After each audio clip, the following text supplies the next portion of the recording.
Welcome to Same Spit Different Face Podcast, where my opinions is facts, and if you don't like my opinions, you can start your own podcast. Don't forget to click that subscribe button, turn on that notification bell, and click the like button.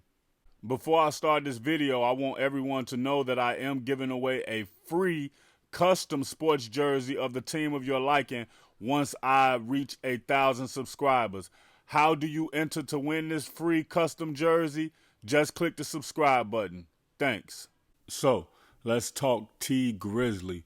Y'all already know what just happened between him with the shooting. It's not clear if he was shot in that situation, but it is clear that his aunt slash manager, she basically died in the process. His mom is in jail. I'm not even sure if his mom's going to be able to come to her funeral. I know sometimes they allow you to pay for stuff like that, but who knows? Who knows what her restrictions is, and if the jail is locked down on that day, she can't make movement as none of the inmates is.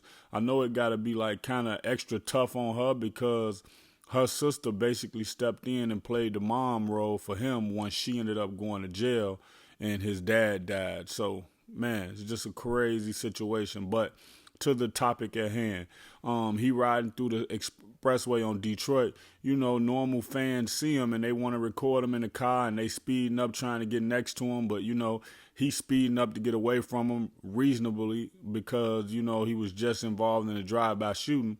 So then what happens is some of his security guards basically roll up on side the dude and do like, I ain't scared.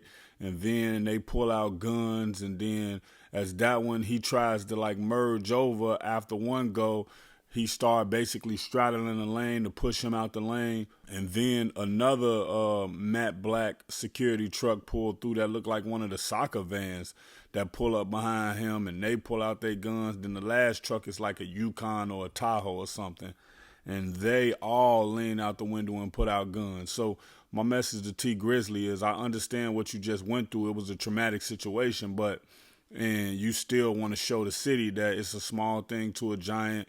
So you want to ride around in your Bentley drop top and you want to be in the streets. And the only thing I really got to say about that is that you got to make sure that you don't paint yourself into another corner trying to prove something to somebody, man. Really what you need to do is leave the city, and you should have been left the city. I mean, if y'all heard T Grizzley music, he talked really aggressive. So I'm sure that aggressive energy was around him before he famous, and now it's around him even more because there's people in the city who didn't make it that he's still sending subliminal shots at that we don't know about, and that they probably sending subliminal shots at him through the streets.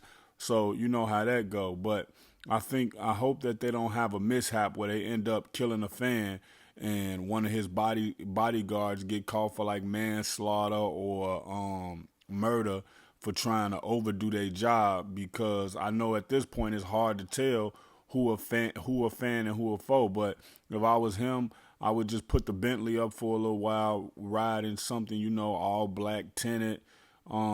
Maybe even have my security riding in the car with me, get me a driver or a chauffeur. But this not the way to be moving, man. This is just going to attract more negative energy, more negative publicity, and this honestly might get you and the people around you in a situation you really don't want to be in. But if y'all want me to keep y'all up to date with everything that develops about this T Grizzley story, click the like button, the subscribe button, and the notification bell. Peace.